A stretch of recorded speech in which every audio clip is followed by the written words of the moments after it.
Hello, everybody. Good morning on this Thursday. It is Thursday. My name is Michael Cioni. It is great to see you all on YouTube Live, on Instagram Live, and on Zoom, which is always live. I'm here in North Hollywood, California, and we're going to go over some really exciting things today. Some of you may have seen that I was actually at the tech retreat, the HBA tech retreat. We're going to talk a little bit about that. For those of you that are in the movie business, we're going to talk a little bit about some changes in the market that we talked about. We're going to talk a little bit about Technicolor closing in North America. And we're also going to show you a technology demo of what we've been building at Strada that we are getting so close that we can't resist sharing it.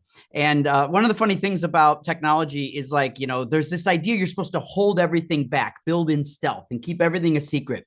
I'm terrible at that. When I get excited about stuff, I want to share it with people. And when I share it, I get feedback. And yes, you see things that aren't finished and people can copy us and steal our ideas, whatever. I want to get your input in this. So I'm going to show you something today that I think you've never seen before, I think, if it works. So we're going to get into that. But again, a couple of things as we start this off. First of all, I'm doing this with some partners here. My brother's on the call. Margot and Austin are on the call. Center yourself on OBS. Center myself on OBS. Okay. Oh, that changed. I was centered, but it's a little funky. Okay. How about that? That looks a little bit better. There we go. Okay. That's why we have Pete on the call, because he's helping make sure that I can fit in Instagram's 9:16 portrait mode, right? And then we got Margot and we've got Austin here. So if you have questions, I have an iPad here. I can read your questions. So please give feedback. Please give questions. Please give, ask us stuff. Actually, I'm going to lower this. I don't even like this. There we go. Let's see. That looks a little better. Do I have to switch OBS now? No, I think I'm okay. All right. So now I feel better about my framing here. And so I want to talk a little bit and start off with the HBA. The HBA is a great professional organization called the Hollywood Professional Association. And this has been going on for more than 30 years. And every spring in February, there is the annual tech retreat. And I was really flattered by Mark Cholis and a few others at HPA to ask me to give the keynote at the tech retreat. If you're not familiar with the HPA, they're an incredible professional organization, mainly for high-end movie and television studio technology teams, producers, vendors, studio technologists, even editors, cinematographers show up. So there's ASC members like Stephen Poster there, there's editors there, and there's a lot of great professionals. So it's a very cool tech retreat in Palm Springs every February. They asked me to do the keynote. So when I did the keynote, I want to let you know, I posted this keynote a couple days ago on the Strada Tech YouTube. Pete can put a link in all of the sessions here where you can see the Strada story. But I encourage you to watch this keynote. Now, I'm not trying to be doomsday here, but this keynote is really important.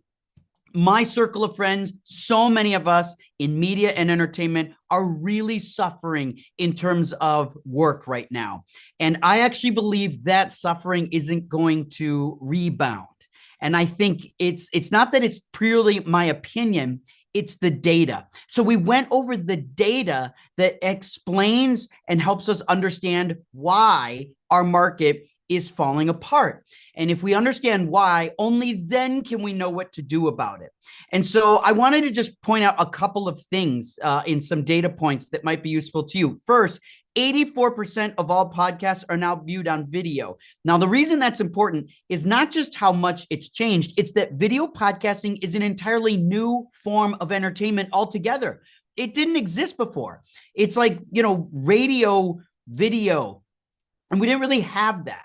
And so this is like the fastest emerging new form of entertainment, and it wasn't born out of Hollywood. It's not used by Hollywood, and Hollywood doesn't generate content for this. So the reason that's important, if you step back, is if Hollywood is the epicenter of entertainment and storytelling, then we are typically the ones that invent these new forms to entertain and consume.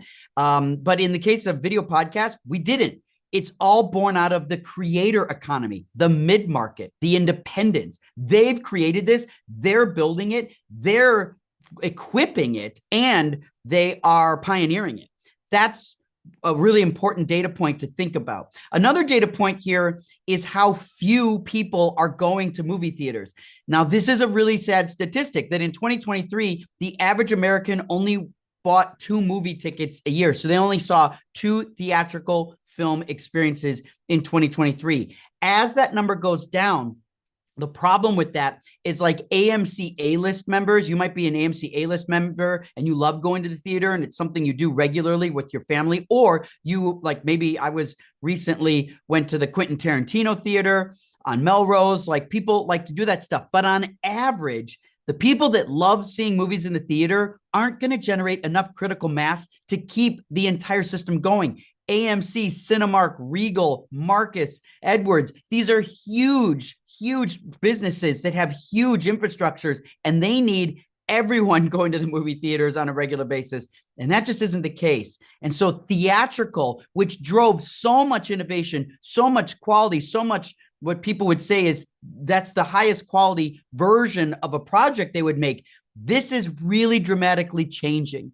And so this is in real danger of totally collapsing. And when it collapses, it'll be like Technicolor. It'll just happen overnight. It'll be a flash in the pan. All of a sudden, it'll be like AMC's closing its doors. It's going to happen quick.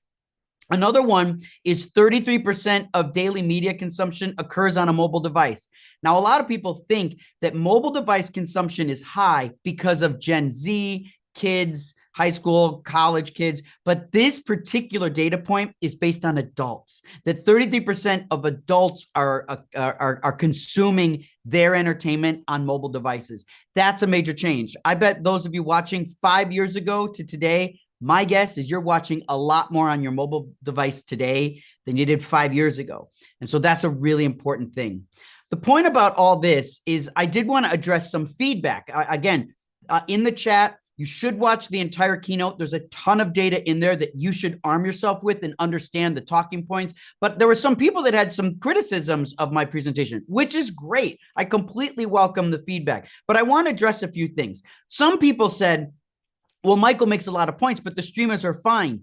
The streamers being fine is my point, because the system that's collapsing is actually the traditional forms of media and entertainment, theatrical and broadcast and cable. Those are the things that are not doing well. The streamers are doing okay, but the only streamer that is doing exceptionally well is Netflix. And remember, they're exclusively streaming. Their entire business is just streaming, and they're the only one that makes that their whole business at the top. Now, companies like Amazon and Apple, streaming is a sideshow. It is not their primary business. Their revenue comes from other parts. A lot of it is retail and hardware. And so the streaming, Apple TV and Amazon success is a different animal. But Amazon and Apple, they're doing well. And of course, Netflix is doing well. But these are not traditional forms of entertainment. So this is why, and they only make up a very small amount of the content that's created. And so it is the traditional forms of theatrical and broadcast that are really falling apart. And that's why this is a really scary time. The next criticism I was given was, audiences are always going to want to see a movie like Dune. Dune's just an analog here. But the truth is, what we are seeing is that with fewer people going to the theaters, consumer tastes are starting to change. And while I agree, Dune is a great movie, and it's amazing to see what Denis and these people made. It's awesome. It's a great spectacle, and it's won awards and been nominated and so on. But see, as consumer tastes change, then it's not that nobody's going to want to see Dune. It's that once you lose your critical mass to actually justify the cost of making Dune, you will see fewer and fewer and fewer $100 to $200 million films. And so when studios used to all make 12 to $1,500 million films a year, now they're doing half of that, and some studios do even less. And so that is where the Dunes are great. Audiences love them, but there's fewer Dunes because there's a smaller audience to consume them. That consumer taste change is a big factor. Now, another person made a good point. Aren't the studios building all these stages? Because there's all these new stages going up. We see the construction here in Los Angeles. But see, the problem is a lot of the times that it's spent to budget and permit and build a new soundstage takes years. And like if you live in Los Angeles, you go down Barham, right where Barham hits Forest Lawn. Over the last few years, you saw these major stages get built. That construction, I remember I was actually worked on the film Spider-Man, The Amazing Spider-Man. And I remember shooting scenes right where those stages are when it was just like a parking lot. And now there's stages there. But see, the property to build the stages, permit it, create them, this was decided years ago before what's happening to our industry is actually happening. So a lot of stages are empty. And so even though they're built, they're empty. Even Pinewood announced some downsizing in their stages in construction. And even Tyler Perry last year announced a reduction in the stages he was going to build in Atlanta. So this is sort of a delayed reaction. You see stages going up, but that doesn't mean they're filled, and that's a little scary. And then standards and practices. I got a lot of flack for talking about standards and practices. Look, I believe that our industry has an overinflated sense of security. And I believe that we are overdoing it with standards and practices. An example would be if you have a $200 million movie and a $2 million movie at a studio, the standards and practices and the security requirements are basically the same, when the value of those two items are totally different. Here's another example.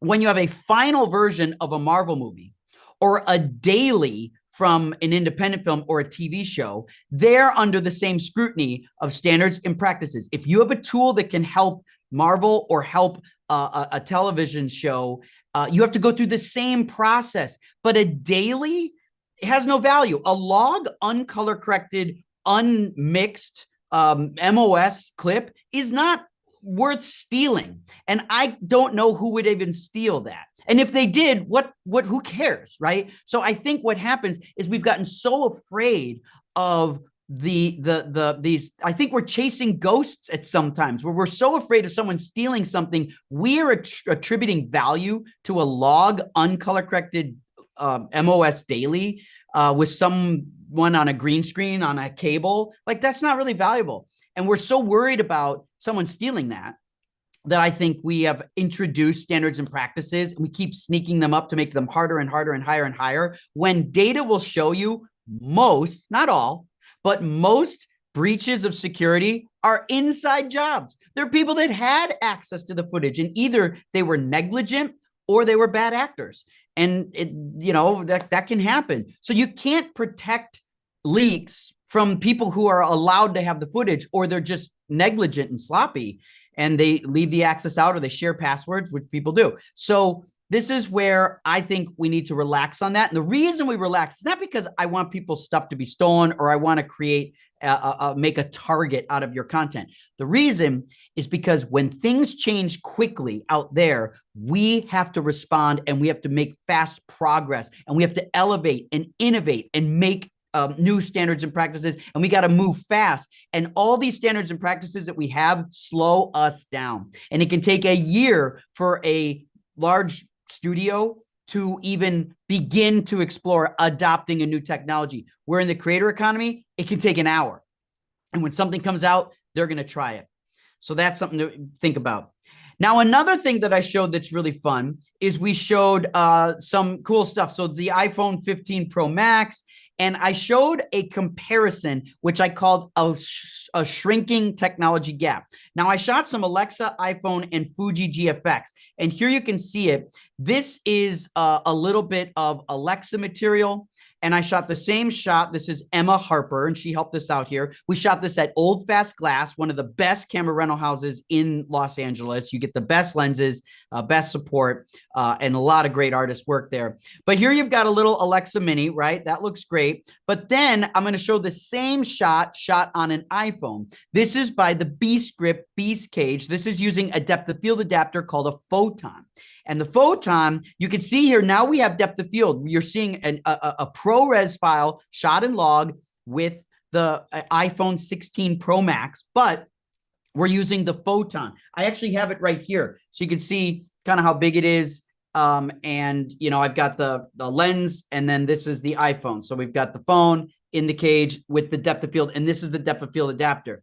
And then we've got the Fuji GFX. The GFX, this is the most underrated camera in the market. If you're trying to find something better, but you want to stay under $10,000, check out what Fuji's doing. It's amazing. And now when you look at the three of them together, you can see this is not designed to tell you that you should not shoot on an Alexa. If you use Alexa, keep using it. It's the best, right? If you don't have an Alexa, sometimes you don't know what to buy. The GFX is $7,500. The iPhone 16 is $1,200. But people say, yeah, but what about all the GAC? GAC is required for all cameras. None of these cameras have media. None of these cameras have monitors. They don't have, you know, cages and tripod mounts and things like that. You have to put GAC on every camera. They don't even come with lenses. But ironically, the iPhone comes with lenses, batteries, monitor, media, all built in. And lenses. So that's kind of interesting about the iPhone. But you can see here, when you look at all these products together, they can all look great. And this is just a picture of a shrinking technology gap. And that's what's really cool about the B-Script Beast cage. So I like these cages. I like this adapter. I can put my PL lenses on it. I can have a follow focus here, so that you can actually, you know, do wireless follow focus.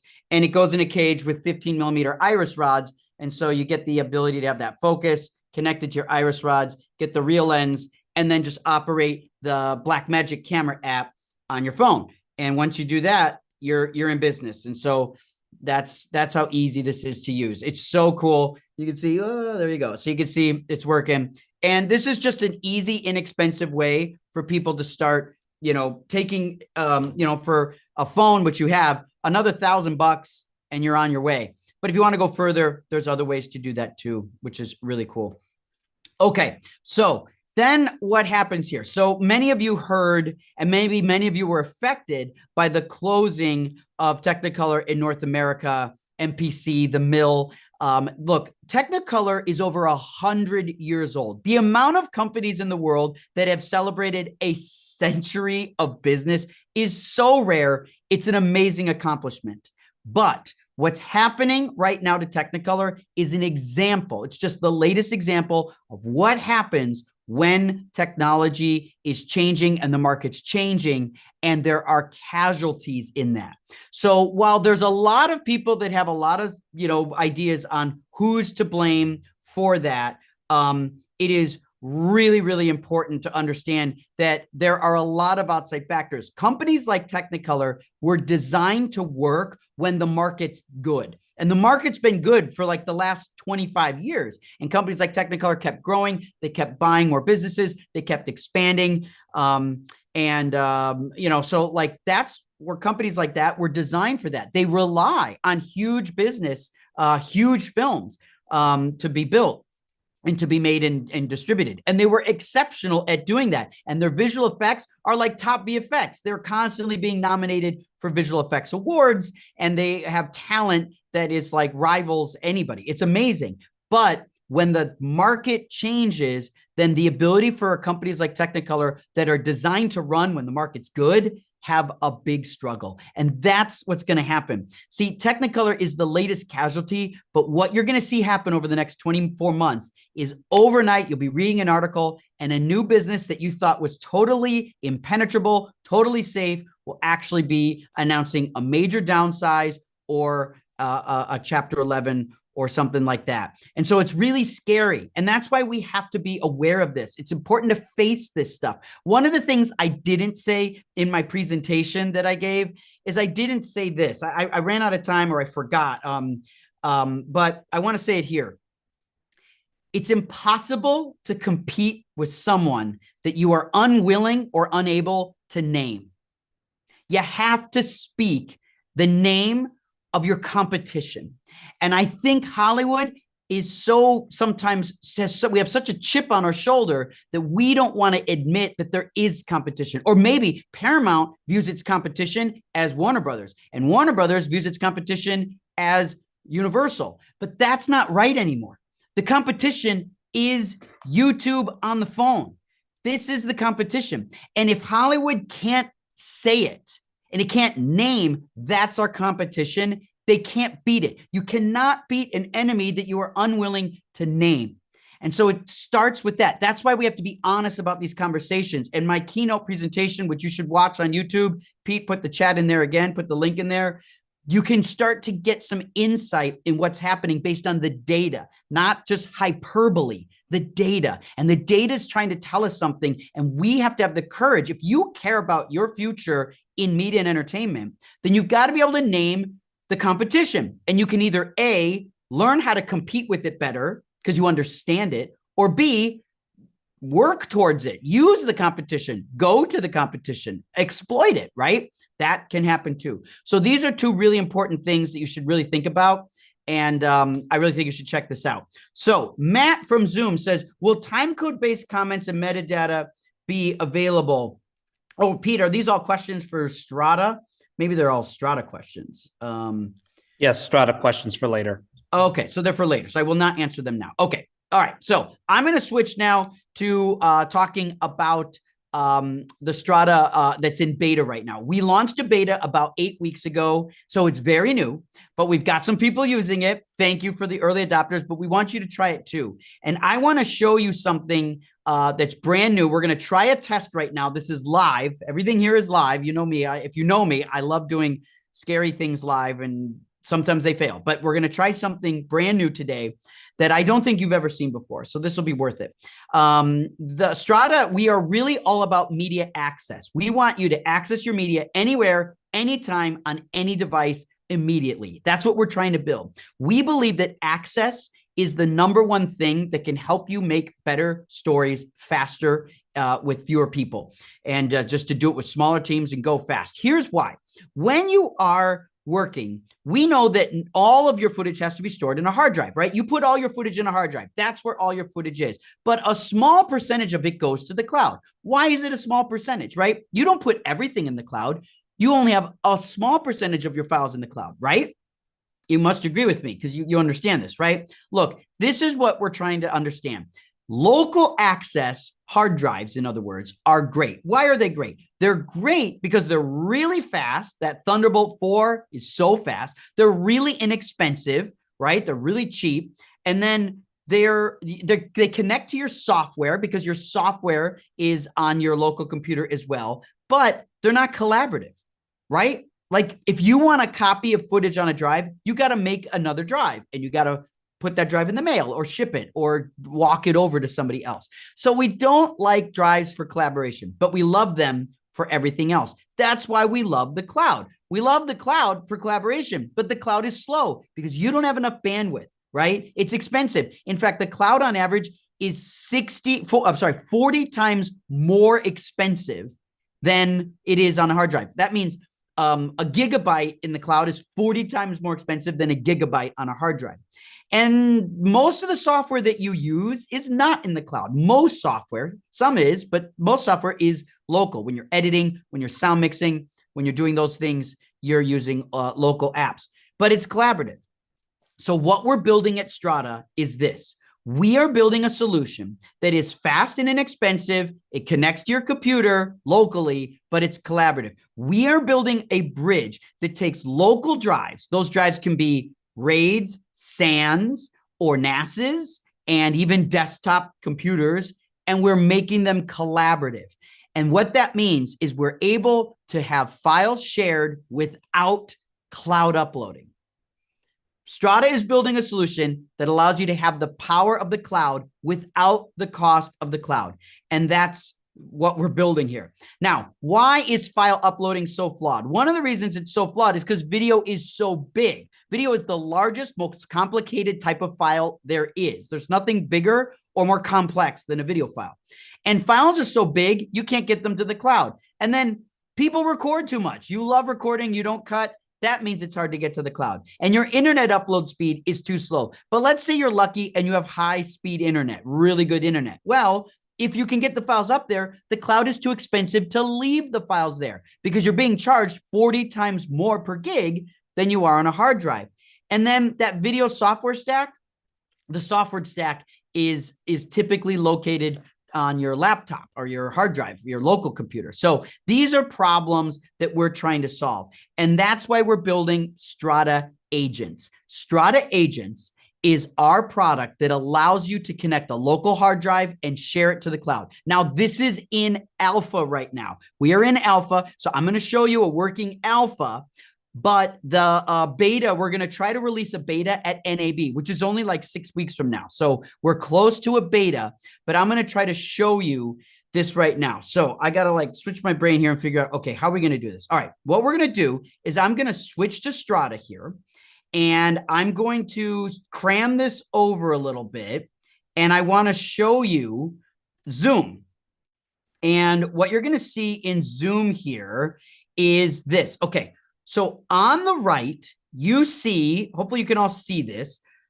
On the right, you see, I'll make this a little even bigger. Okay. You're seeing a computer in Culver City. Culver City is in Los Angeles, but you're seeing a computer there. You can see it's 9:27, and on my computer, it's 9:27. So it's the same time. So this is happening right now. The upload speed of the bandwidth there is 36 megabits per second. So this Culver City computer has an upload speed of 36. It happens to be on Wi-Fi. The only cable plugged in here is power and this RAID. This RAID, which is a SanDisk, is like an 8 or 10 terabyte RAID, and it's just Thunderbolt 4. So this is just a Thunderbolt RAID. Now, we can see this SanDisk right there. It's just a hard drive. And if you look really closely, it says G-RAID Mirror. So the name of this drive is G-RAID Mirror. Michael? Yes. On the YouTube feed, they cannot see that the Strada agent. So we'll have to figure that out on the separate recording. But for those who want to see it, they can send us an email and we can give them a copy so they can see the Strada agent. Okay, good note. Okay, so what's happening now is when I share my screen on Zoom, it doesn't show Zoom to YouTube Live. So YouTube Live, you're going to have to come back to this video and watch it, and you'll see it because I'm recording my screen locally. So, okay, sorry you guys can't see this. But on YouTube Live, there's a video here. There's a picture of a drive that is happening live. Now, what I'm going to do in Strada is check this out. I'm going to go to my source media in Strada here. And if we look, I have my connections. Now, Strada today connects to your existing clouds. You can connect to Frame.io, you can connect to Google Drive, and you can connect to Dropbox. That's how Strada works today. We don't want to charge you for storage. We want you to access your media wherever it is. And one of the things that's super unique about Strada is we already connect to 3 different clouds. You can mix and match files across those clouds, and that's a huge differentiator. We are not a cloud storage. We don't want you to put files in Strada. We want your files to be where they are. So that's why we started with Dropbox, Frame.io, and Google. But now we know your files are mostly on a hard drive. Check this out. If you look in the upper left here, it says the Strada agent. If I click on the Strada agent right here, this is actually a picture of the file system of that laptop. This is the laptop's download files. This is the laptop's desktop. Yes, you can control what files you're going to share. But if you see here in the Strada agent, it says volumes, G-RAID Mirror. Oh, that's interesting. I am now browsing this drive over here. Now, I know you can't see this yet on YouTube Live, so we're going to have to repost this, but check this out on Instagram Live and on Zoom. If I go into this directory and I'm going to look at a bunch of dailies, I'll click on Harlow here. Look at the drive start blinking. The drive light is blank right now. I'm now going to hit play, and I'm going to start playing a file here. And let's see here. Here we should go. Play. So now I'm playing a file, and what's happening is the drive is blinking. So as this file plays, the drive blinks because I'm actually accessing the file. I am playing a file from a hard drive on a desktop somewhere else on a different desk, and I'm able to play that file back locally for me, and there is no cloud upload. Do you get it? Nothing's being uploaded to the cloud. There's no storage. This is all happening what is called just in time. Now check this out. Watch how slow, watch how fast this is. If I click on a new take, it'll click right there. It's playing back. The drive is blinking. If I click on a new take right there, it's playing back. There's not much going on in that take, but it is playing. If I make this a little bit bigger, let me try to make this a little bit bigger so you can see a little bit more. If I go to something long, check this out. I'm going to go to the movie National Treasure. And we'll take a look here. And so we're going to access a long project because I want you to see what happens with a long project. If I hit play, now I'm at the beginning of National Treasure. Let me mute it. Okay, I'm playing the beginning, but this movie, if you look here, is 2 hours and 11 minutes long. Check this out. I'm going to skip right. You can see the drive's blinking because it's playing. I'm going to skip right to the end. 3, 2, 1, click. 200 milliseconds. You see there's no buffering, right? There's no buffering. I click in the middle, boom. I'm in the middle. I go to the beginning. How is that happening? Because when I'm accessing a file on a drive, just like when you access on a file on a drive locally, there's no buffer, right? It just goes there and there's maybe 200 milliseconds of latency for it to go there, right? That's exactly what we're deploying here technologically. We're just able to send it to a remote collaborator. So I can click all over this long movie and there is no buffering. This movie is not loaded on my computer. It's located on this hard drive off-site. Do you get it? We're using the internet to move this file, but we're not actually making a copy. We're just projecting the frames, which also means we can do something really hard. Check this out. I am about to look at ProRes files. Now, these ProRes files are logged. These are uncolor corrected ProRes files. Now, someone here must know how big is a ProRes file. They're big, right? The smallest ProRes file is 40 megabits per second. That's as small as they get. These files are over 100 megabits per second. But look at this. Our bandwidth is only 36 megabits per second, which means I can't play back a ProRes because it's bigger than the available upload speed. Yet, I can play it back. I am playing back ProRes that exceeds the size of my bandwidth. It's bigger than the bandwidth available, and yet I'm able to play it, and I can skip to the end. I'll go to another file here. This is ProRes playing back. I'll go to another file. You can see how fast it switches. Clicking another file. This is ProRes. Look at the drive. The drive's blinking, right? I'm playing back ProRes log, uncolor corrected files, and I'm not having to upload them to the cloud. Do you get it?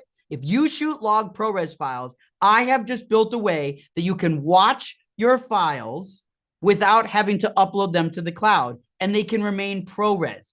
And the fact that these are log is just helping explain how powerful this is. And the limited internet that you have isn't a factor because we're doing an instant conversion on your laptop, and your laptop or your computer can convert that file in 200 milliseconds to a 3 or 4 megabit file. So the file is smaller. That's allowing us to push ProRes. My internet here can't even download ProRes, yet we're able to do this quickly, and you can see how fast I can click around. I am literally browsing a drive remotely. This isn't like a cloud, like desktop viewer. This isn't like VMware or TeamViewer or something like that. We're literally doing a transmission of each frame, and we're using the internet to move it, but we're not uploading a file, which means when I pause it and I go to somewhere else, that file doesn't exist, which for you security nuts is way more secure because there's no additional copies being made, right? Strada isn't making a copy. It's just a projection. And when the frame is gone, it's gone. And there's no file to download or keep track of or delete or transfer, or it's not given to anybody else. So this is a totally new experience. You just watched it live. I know on YouTube, you can't see the drive blinking, but you'll just have to trust me. I bet on YouTube, you could see this. If I just did Michael, we were able to fix the problem. Oh, okay. Also, there's a question that you should answer. Question is, what is the difference between this and LucidLink? Okay, so the simplest answer is LucidLink requires you to upload everything to LucidLink. LucidLink is its own cloud storage. So you cannot work remotely on editing if you don't upload to the cloud. LucidLink is a great product. It's really good. In fact, they're the best in the business at remote cloud editing. But this isn't that. This is not cloud. We are using the internet to move files, and we are able to review them, play them. And what we're building in Strada is the ability to do everything you need to do with a file except you don't have to upload it. So there's no cost, right? LucidLink is going to cost you $70 per terabyte, but Strada, there's no storage cost. Like we have no storage cost because the storage cost is the hard drive, right? So that's a major, major, major difference. And see, I'm playing, I blink, the drive blinks when I hit play. And if I hit stop, the drive will stop blinking because the file lives on that drive. When I hit play again, the drive will start blinking again. This file is not being transferred. It's not being moved. There's no proxy. There's no copy. There's no version. There's no upload. This is just happening in real time. It's a totally different way of technological workflow, and it means there's no cost to storage in the cloud. I'm a big fan of the cloud, but the cloud is not solving all our problems. In fact, a lot of the cloud is just moving our problems somewhere else and charging us more. And so we love collaboration with the cloud, but we do not like cloud storage. We do not have the bandwidth. We don't like uploading, and we don't like the costs associated with it. So Strada is basically building LucidLink and Frame.io and Dropbox and Rev into one product. That's what we're building. So here's some other things you can do with Strada. If I just make this a little bit bigger, I'm going to get rid of the drive here. Some other things that Strada can do that are really cool, and we have some new things here. Check this out. This is what we build today, and you can sign up for Strada for free and do this today, but you have to connect to Dropbox, Google Drive, and Frame.io. That's what we do today. But check this out. I've got something, there's about 600 takes in this film right here. So this film has about 600 takes. And check this out. If I wanted to search for a scene, I have these filters right here. So I could search for the metadata and say, give me scene, I don't know, 28. And I think there's a scene 28. There it is. And it's going to find all of 28. And now I see scene 28, and we're able to find that instantly, which is so powerful. So there you can see 28, right? If I want to search for a scene 12, let's see if there's a scene 12. It'll look through all the files, it'll look through the metadata, and it'll find wherever it can find a scene 12, or like a scene 2. Maybe there's a scene 2 here. And we could see all the slates that are scene 2, and we should see a slate here that says scene 2. There you go. You can see scene 2. So that's one way to search by slate automatically, but we can also search by language. If I search for the word poison, now I turned on the microphone. Strada has all this AI, and it allows us to actually search for the word poison, and it'll take us right to the moment that someone says poison, right? Or here's another take where someone says poison. It's a totally different take. So if I'm looking for that here, he's going to say rat poison, right? So we've got that. So we're finding that. But check this out. If I wanted to find text of rat poison, look at this. Here, I pushed the little T button, which is looking for text because Strada can read. And now we can see poison is actually visually available. So we're searching for poison via visuals versus audio, right? So that's another way to search. So very, very powerful way to search. I can also search for a character. So for Strada does facial recognition. So if I search for the character Flo, it'll find all the times it sees Flo. So here she comes. It'll give us all the shots of Flo. And once we have all the Flo shots, there we are. We can see, I'll make that a little bit bigger for you so you can see.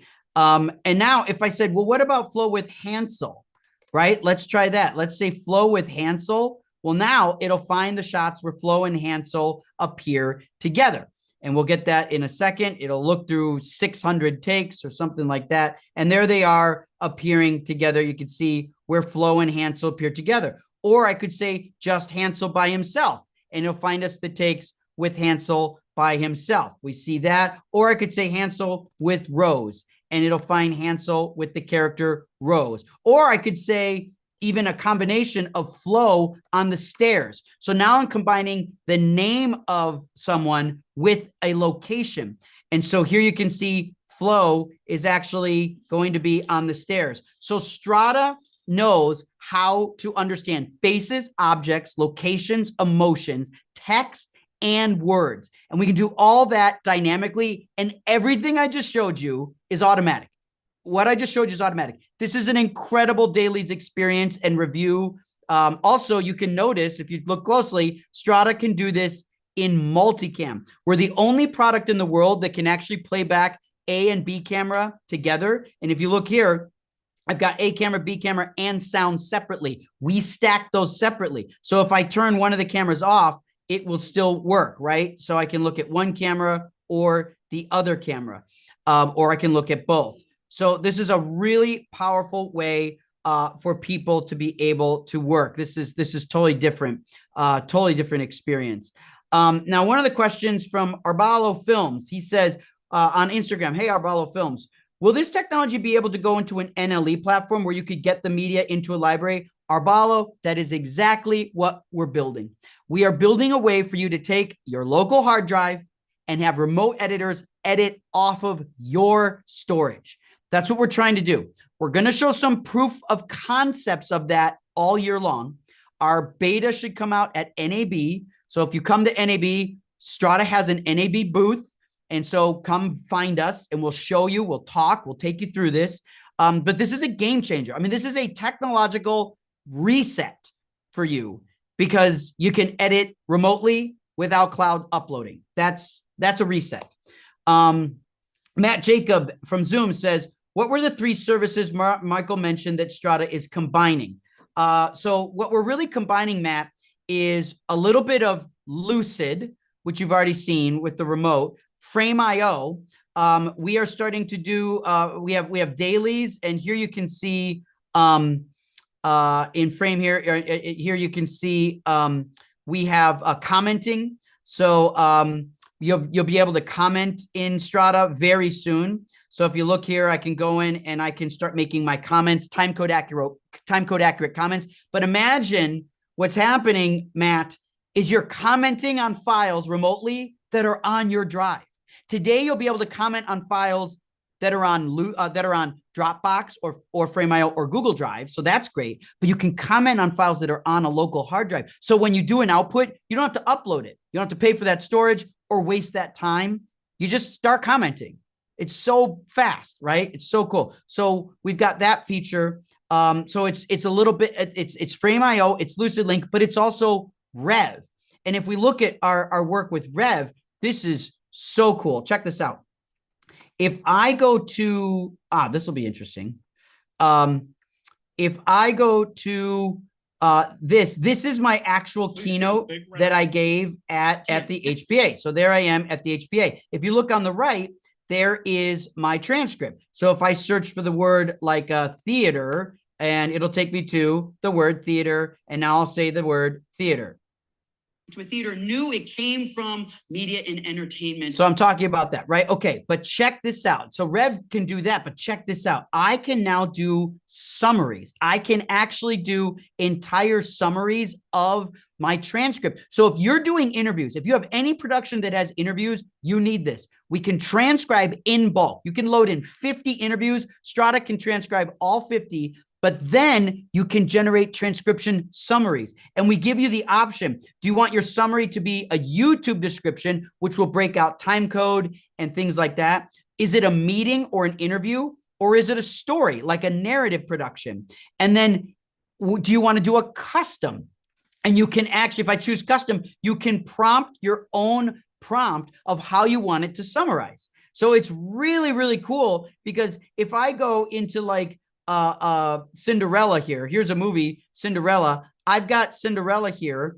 I could go in and say, give me a transcription, summarize the relationship of Cinderella and her sisters. Separate this by paragraphs and include personality traits. So this is weird, but I've just asked it to summarize the movie Cinderella, and I wanted to summarize the relationship with sisters. And now Strada will do that. So you can prompt your own summaries, and this is great for interviews. This is great for descriptions. This is great for schools. It's great for sermons, right? You got all those sermons, and you got to post that. It's like, how do you summarize it? It's great for lectures. And so now look at this. If I click this, it says Cinderella's relationship with her sisters was strained and unequal. Her stepsisters treated her unfairly. And then it goes on and talks about Despite her mistreatment, she remained kind towards them. And then by the end of the story, one of her stepsisters, Anastasia, has a change of heart, personality traits, and it starts to explain that. So you can see how much control you can have and how fast that is, and you can do this in bulk. This is the AI that we all need. AI that automates things, that makes things go faster and does mundane tasks, not shoots for us, not edits for us, not, does all this stuff for us. It is not the creation that I want AI for. It's the hard work that I can don't have to do, so I can create instead. And these transcription summaries are powerful. So that's one of these great questions. Daniel from Zoom asks, for Strada agents to work, does the host and client's bandwidth need to be at least the media's bit rate? No, Daniel, I want to show this again in case you missed it. The bit rate does not matter. If you look here, I'm going to ProRes files. The ProRes files here are bigger than the bandwidth. Remember, if I go to the Zoom and I show the Zoom here, the bandwidth of this computer is 30 megabits per second. But the bandwidth of this video file here, this ProRes right here, is over 100 megabits per second.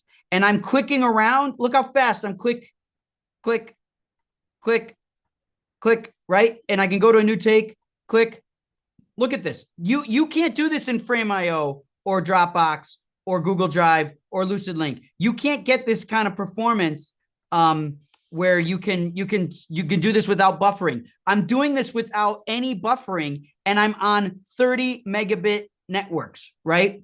You saw that here. This is a 30 megabit network. So Daniel, we are trying to use technology in a new way that makes bandwidth a low factor.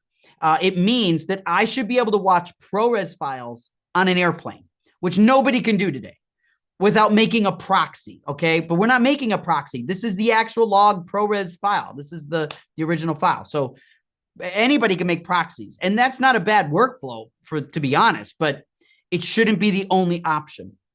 Okay.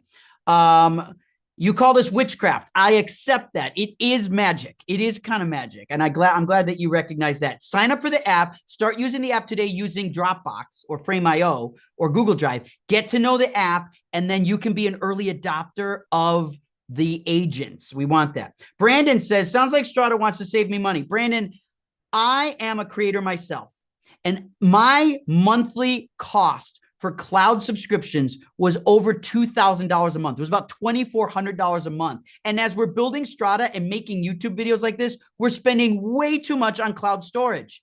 We have a Dropbox account. It's huge. We have a Frame.io account. It's awesome, but it's huge. We have a Lucid Link account. It's awesome, but it's huge. And we have Rev, and we use 11 Labs and all these things. And we realize there's just too much. It's too expensive. We need to consolidate. And we all pay for hard drives. All my footage is on a hard drive, and I just want to access that wherever I go. So this is what's really important. But we need you to subscribe to Strada, because we need subscribers and we need customers so that we can build this the way you want it. When you subscribe, you can sign up for our Discord, and then you can give us feedback on what we're doing, and so we can build it better. This Strada Agents thing is so new. We need early adopters to help us through it. Matt from Zoom says, will timecode notes comments be added? Yes. And if you missed that, Matt, here it is right here. This is our timecode notes going in right now, where you can actually click on these and you can add, check boxes and things like that. You can respond, you can reply, and it's timecode accurate notes. So commenting with Strada is way less expensive than Frame.io, way less expensive. And we give you full analytics and transcription. Frame.io doesn't do any analytics automatically. They do no transcription. And so we've solved those problems. Is Strada Agent compressing at the host and decompressing on the client side? It's all happening on the host side. The host side is doing the encode. It's decoding the codec, the file, and then it's encoding it, and then it's streaming that result to the clients. And that's how it works. So the tax is on the host side, which is why it can be a good idea to just set up your your Strada agent as its own computer and just let it be connected to a hard line, connected to the drive. And it's basically like building your own cloud. I mean, it's your own SAN, it's your own cloud, but it's just a computer and a hard drive, and that's it. So it's like 2 minutes to set up. I'm not kidding. It's 2 minutes to set this up. We are making this one-touch fingerprint authentication. You're good to go. Seth from Instagram says, is Strada agent compressing? Oh, I just did that. Matt on Zoom says, will Strada have the ability to send links to clips versus adding members? So yes, Matt, we will do that. Today you have to add members. It sounds like you know that, but if other people don't know that, today you add members to Strada, and you can bring them in to your project. So if I click here, now Strada is different than other products. We don't charge for users. It's unlimited users. I don't like how a lot of products charge for users. Frame.io charges for users. Google Drive charges for users. Lucid charges you for users. Rev charges, right? There's a lot of companies that charge for seats, Iconic and Motion, and a lot of products out there. We don't do that. We know that you can't predict in January how many collaborators you need in June, and your productions go up and down, and your size of teams go up and down. So we know you can't predict that. I can't predict that. So we don't want to penalize you for that. So we have unlimited users, and in your users, you can go in and you can set permissions for those users. We will allow you to eventually make a review link. Today, if you wanted to make that real simple, you could just make a project that was for review. Like if I made a review project and I had people specifically assigned to that review project, and each date, so if today was 2/27, I just put the files that I needed someone to review into that folder. So that's one way that could work. So if I grab a file from my Dropbox and I say I need that reviewed, I would just put that in the review folder, and then I could just send this link to that person, and then they would be able to review that file. So that's how that would work. Matt also asks, is there a plan for Strada to add syncing audio and video over waveform versus timecode? Matt, we want to do that. We actually did the timecode. It's really hard. Nobody in the world syncs over timecode. So that's done. But if you are a user and a customer and you complain every day about waveform, it'll get bumped up the list. We want to do that. We just haven't gotten around to it yet. But we need to know users desperately need that. And if they provide that feedback, we can build waveform sync. Can Strada transcribe trips with multiple? Can Strada transcribe clips with multiple languages in the same clip? Yes and no.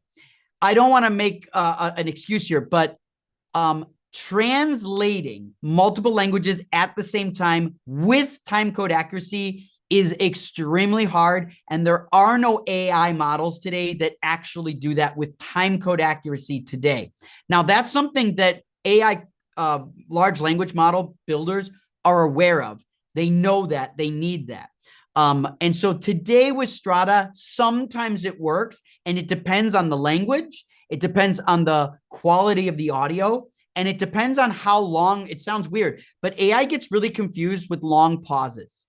It doesn't like when there's silence. When it's trying to translate, silence is kind of a problem. So if you have languages that are tied together, sometimes it works really, really well, but it varies. It's just not always the case. I can show you here. Here is an example. I think it's this film. Is it this film? Maybe it's this one, The Hitchhiker. So this is an old film. And if I search the word police, this is cool. I'm glad you asked this. If I search the word police, I'm going to get 11 versions of police. So if I play right here, we'll start to hear the guy talk about police. In an all-out effort to apprehend Myers, the police have set up roadblocks. Okay, so we could see that happening. But look at this. If I go a little further down, we can see here, and now we can listen. California and Mexican police officials have abandoned their... Pronto, llámenle a la policía. Este hombre estaba en la cantina de mi primo. Se va esta noche en la Estrella, el barco de mi amigo Jaime. No, Carlos, no estoy borracho. Llámenle a la policía. So that's an example. Hopefully you can see all that. That's an example where it switched from English to Spanish, And the transcript kept going fine. And now we have English and Spanish connected together without any issue. So it did a translation to English with multiple languages. Sometimes it works, but as I said, it varies. The model makers want to make this better. So this won't be a problem forever, but today it's a little hit and miss. There are workarounds you can do. You could separate the sections out or make sure there's no pauses, but that is where it goes. You could also double click and modify a transcript if there was a mistake or you needed to translate it yourself. So you can paste that in when you do that. Matt asks, are there any minimum system requirements for the computer used as the streaming agent? Matt, when it comes to agents, a better computer is ideal because it's going to have to do a lot of encoding in real time. So you're going to want the agent to be able to do that. So that's an important attribute of getting a good computer. But Apple, if you think about it, something really interesting about Apple is happening. While a lot of people are working on virtual computers, virtual cores, GPUs, all that NVIDIA stuff, and all of that, like that's really good stuff. But Apple's doing something different. Like AMD and NVIDIA are trying to push all this processing to the cloud, right? But Apple's saying, no, we're building hardware at the edge, and Apple's pushing their M series silicon. So we have M4 today. So that's 4 generations. We expect they're going to release an M5 in September, 5 generations of new Apple silicon. And then they announced they're going to switch to a new architecture next year. So we're going to see even faster speeds. Now, what that means is while everyone is saying, put all your processing in the cloud, Apple's one of the only computer companies that's saying, no, the edge still matters. Do they know something? Maybe. And so we are able to take advantage of better processing at the edge because M4s, M5s, and new Apple Silicon will do more and more encodes at higher quality in lower latency. That's what's really good about Apple at the edge. And since Apple is the preferred ecosystem for most creatives, not all, it's really valuable. If you're not an Apple user, you can use AMD or NVIDIA to do certain things, but you get into little problems with things like ProRes because ProRes is not always licensable on Windows and things like that. And ProRes is a very popular codec for creatives. Daniel from Zoom says, so are all AI processes done locally? Today, Daniel, all the AI processes today are done in the cloud. We're doing bulk processing. And if I were to like select a whole bunch of assets here and say I wanted to transcribe them, I can hit transcribe. It'll transcribe all 20 files in the cloud.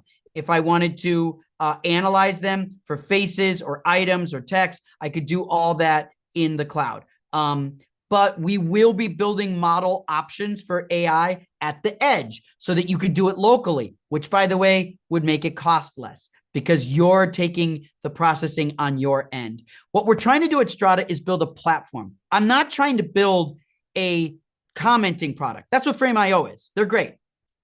But I'm not trying to build a commenting product. I'm building a platform that gives you access that can comment. I'm not trying to build a remote editing system. That's what Lucid is. Lucid's great.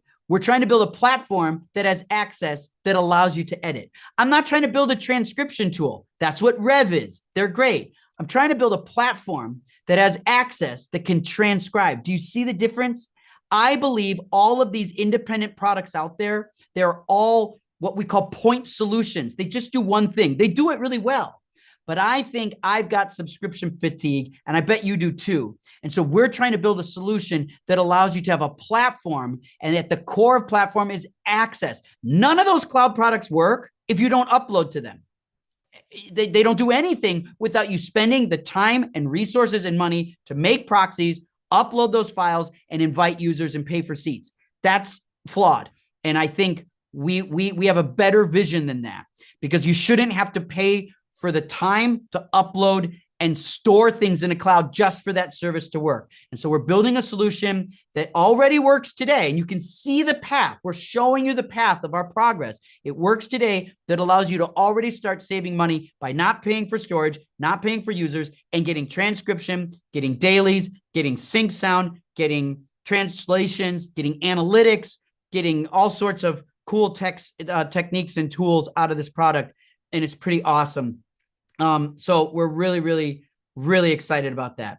And I want to do one more thing before I leave. Rodman asks, how well does the search work for animal species? Well, before we go, let's just try.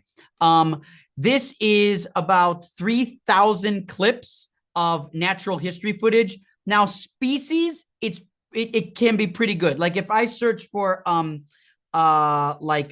bird, that's, is that a genus? That's pretty wide. We get bird, right? So we see that. But you get all these birds. But if I said I wanted an ostrich, right? It'll find an ostrich, right? So there we go. We can see that right there. It's figured that out.